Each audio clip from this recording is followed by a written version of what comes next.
They sent me to the Thren court to fix an engine, not to fall in love with a woman my own species had no word for. That is the honest start of it, and I have never found a better one. The provision engine sat under the sensorium court like a heart nobody thanked for beating. 300 years ago, the Thren had ended hunger. Not hunger for food alone, hunger for anything. The calm, they called it, and they said it with the same flat pride my grandfather used to say, paid off the house. No appetite, no want, no ache that needed answering. Marriages were contracts of compatible stillness. Feasts were performed, not eaten. I'd been on the station 6 days, elbow deep in a coolant manifold older than my career, when I first saw the orchard nobody used. It was kept. That was the strange part. Rows of fruit trees under a false sky, pruned and watered by machines, producing fruit that ripened and dropped and rotted on soft grass, because no Thren had wanted to eat it in longer than anyone could tell me. Ceremonial ground. A monument to an appetite they'd cured themselves of. Veli Sorn was standing in it, with her palm pressed flat against a piece of fruit, like she was taking its pulse. I didn't know who she was yet. I only knew she went very still when the color came. I watched it happen, a slow flush moving up through her skin, from the point where her hand touched the fruit's skin, pale opaline going warm gold at the fingertips, like dawn arriving late, and only in that one place. Her breath caught, her eyes, storm blue, wide open, filled, not with tears exactly, more like they couldn't hold what was coming through them. Then she saw me and yanked her hand back like she'd been caught stealing. "It's called reversion," she said, before I'd asked anything, flat voice, rehearsed. "I feel things the calm was meant to end. It is considered a defect." I told her I hadn't asked what it was called. I asked what it felt like. Nobody had asked her that. I could see it land on her like weather. She told me anyway, haltingly, like she'd forgotten the shape of being listened to. That touch still meant something to her skin. That taste still arrived like an event instead of a formality. That she had been offered to 4 suitors since her 17th year, and each contract had been quietly withdrawn once the parties learned what she carried. Because a bride who still wanted things was a bride who might someday want the wrong thing, in front of the wrong people, and embarrass a house that had spent 3 centuries perfecting the art of wanting nothing at all. The last of the 4, she said, hadn't even had the decency to be cruel about it. He'd simply stopped answering her correspondence, the way you'd stop maintaining a system you'd decided wasn't worth the parts. She said it without self-pity, the way you'd read a weather report about a storm that had already passed through and done its damage years before. What stayed with her wasn't the rejection, she told me. It was learning to apologize for her own pulse. I want to say I understood right away what I was looking at. I didn't. I only knew that watching a person feel a piece of fruit with her whole nervous system was the most alive I'd seen anything look since I'd come aboard, and that the court's word for it, defect, sat wrong in my mouth even secondhand. I came back to the orchard the next day, and the day after, I brought a strip of dried meat from my own rations once, the plainest thing I had, and set it on the bench between us without a word, because I didn't trust myself to say the right one. She looked at it a long time before she picked it up.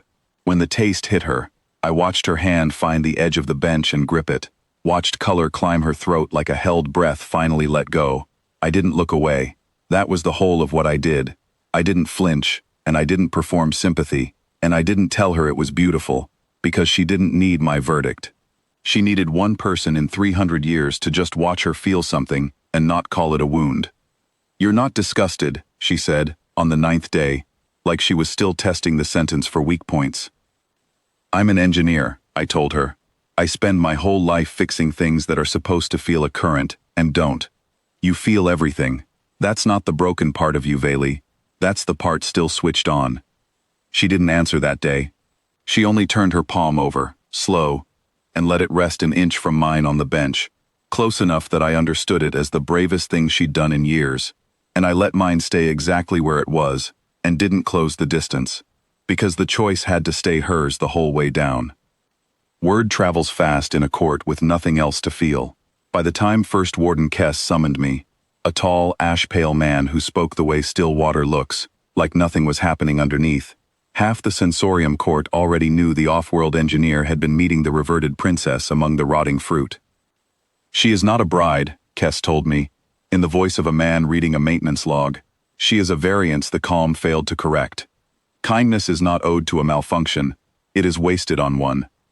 I asked him, since he'd summoned me, instead of simply ordering me off the ground, whether anything on this station still frightened him. He didn't answer that either, which told me more than any answer could have. A man who has cured himself of wanting things has also cured himself of the courage it takes to want them anyway, in the open, where it can be refused. Veli had that courage every single day. Kess had never once needed it, and it showed in the flatness behind his eyes, a stillness that looked like peace from a distance and looked like nothing at all up close. I fixed the provision engine that week. I want that on the record, because I did the job I came for. But I also asked, formally, through the proper channel, for the right to stand for Veli Sorne at the first course. The old rite, mostly ceremonial now, where a suitor eats from the bride's hand before the seated court to seal a match under Thren law. Nobody had invoked it in a generation. Nobody expected me to know it existed. I'd read it in a maintenance-era treaty footnote at 2 a.m, because by then, I already knew I wasn't leaving without trying. They let me stand for spectacle, I think. A joke the court could enjoy without effort, since effort was the one thing the calm had spared them from needing. Veli came to the hall in gray, unadorned, her chin up in the particular way of someone who has decided humiliation will not be allowed to look like defeat. Kess sat with the elders, unreadable as ever. The fruit on the ceremonial table had been picked that morning from the same orchard, and nobody in that room besides the two of us had touched food, and meant it in longer than I'd been alive.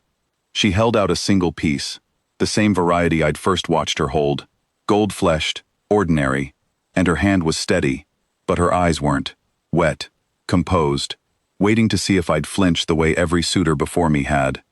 I took it from her palm, not from the table, so the court would see whose hand it came from. I ate it in front of all of them, and I let my own face do exactly what hers always did.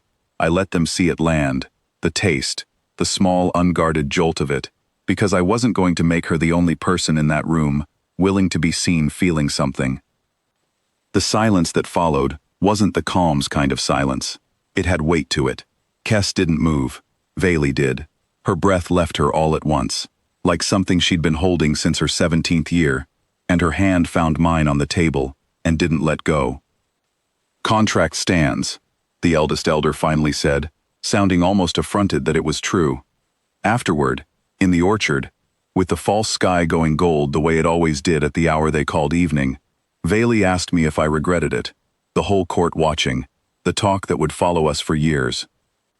I told her the only thing I'd ever regretted was a life spent fixing engines that couldn't feel the current running through them, and that I'd take one woman who felt too much over a court that had decided not to feel anything at all. She laughed, a real one, surprised out of her, the first I'd heard, and pressed her palm to mine, skin to skin, and let the color come without hiding it. I watched it climb her wrist, like dawn finally arriving on time, and I thought, whatever they call this on Thren, back home we just call it being chosen.